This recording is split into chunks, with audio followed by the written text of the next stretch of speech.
So last year, I did a video on what could arguably be the gacha game that changes everything for the open world anime RPG genre. I know we're not talking about Arknights Enfield, and we're not talking about Wuthering Waves. Those are both absolutely incredible looking games that each possess the ability to rival the monoliths of the genre. But as a fan of the anime that this game is adapted from, I gotta say, I'm really excited. Before we jump into this video though, I do want to thank all of our incredible patrons over on Patreon.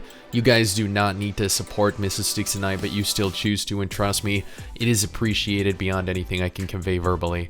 You guys are incredible, and admittedly, if you have a moment, follow Mrs. Stix and I over on Twitter. We'd really appreciate that. Now, when they released the first trailer for the 7 Deadly Sins Origin, admittedly, I was very impressed. The gameplay looked incredible, the graphics looked incredible, the interaction with the environments, the abilities, everything about this game looked so high quality, but all we had to base everything off of was one single 60-second trailer. That all changes today when the devs actually released a second trailer for the game, and we're gonna go ahead and take a look at it. I have admittedly am having trouble full screening this, but let's make sure this really doesn't look like 1080p, does it? There we go. This is footage from the development build.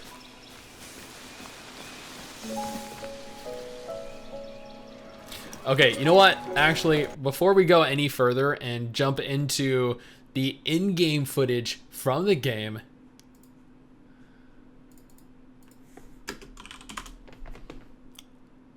I do want to note that I actually did a video.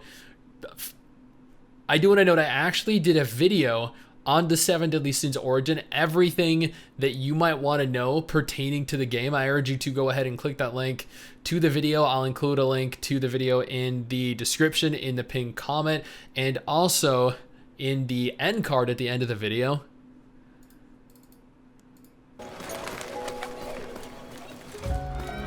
Now, I've seen social media saying this is going to be the Genshin killer.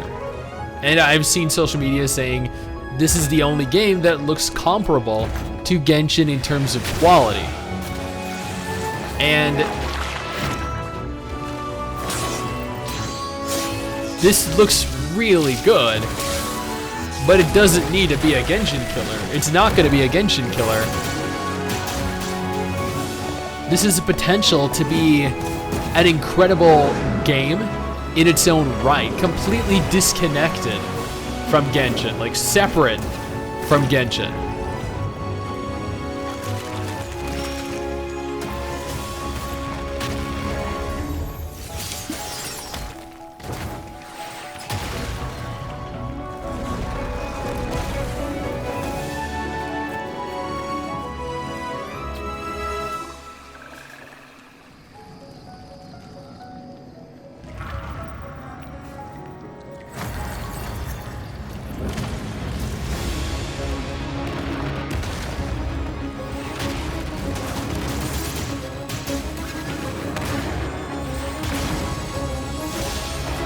Looking at the fluidity of the movement for your characters, the waifus that you're using, damn.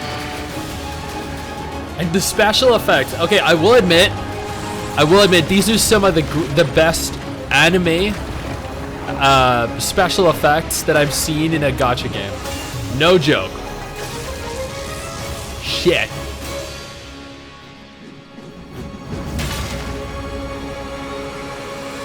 And there's Escanor. Dude. And I know some of you are looking at Netmarble there and you're thinking, ew, Netmarble, Stix. No, I can't play a Netmarble game, and you know what? That is perfectly fine. But at the same time, disregarding the kind of company that Netmarble is, this game could still be immense amounts of fun.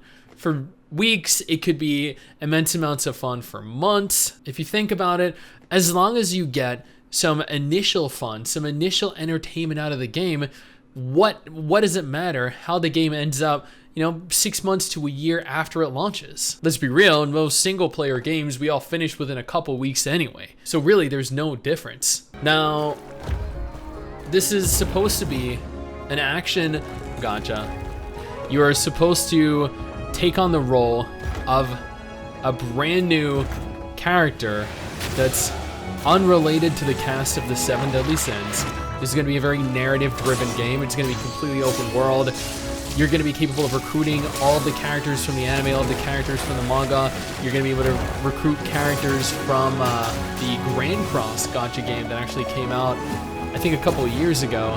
You're going to be able to interact with all the environments. You can scale mountains. You can use abilities to scale mountains so you don't have to actually physically climb them. There's evidently fishing, swimming, complete underwater, like you can submerge yourself swimming, which honestly, if I'm being like, I don't know, I feel like this is a game that, this is a feature that not many gacha games utilize, and I'm still on the fence about how much of this is going to be present in the game, how much of this is pre-rendered, because we're still unable to see the UI. Now, this is a gorgeous looking game. I am incredibly excited for it. I do not expect this to compete with Genshin Impact. I do not care what people are saying. It doesn't matter if they think this is going to be a Genshin competitor. It doesn't matter if they think this is going to be a Genshin killer. It's not. It's going to be its own thing. Wuthering Waves is going to be its own thing.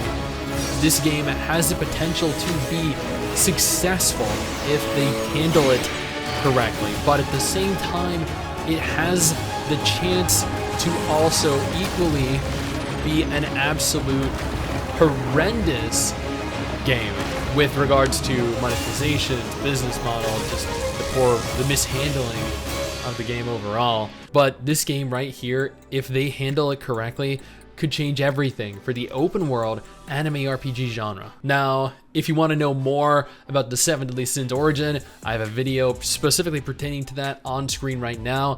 I also have another video featuring every confirmed gacha game releasing this month, in the month of November 2022. These are both videos I urge you to go ahead and check out.